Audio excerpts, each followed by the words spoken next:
अनि आज morning walk गरेर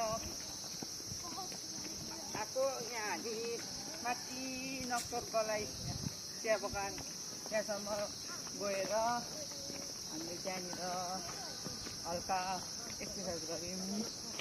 अनि हामी घुम्दै आएको। मेरो त आज फर्स्ट टाइम हो मर्निङ वक गएको, धेरै वर्ष पछि हामी मर्निङ वक गएको रहेछु। यसो सम्झिँदाखेरि अब कन्टिन्यू मेरो मर्निङ वक चाहिँ हुन्छ होला। अब यहाँको भ्यूहरू यस्तो राम्रो छ, मजाको छ।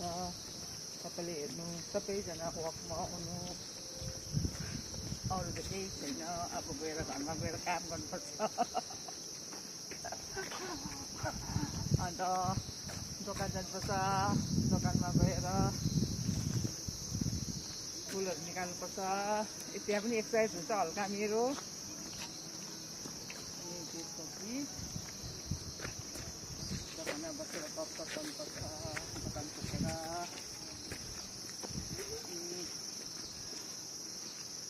अरू यति नै हो। बाई, नमस्ते।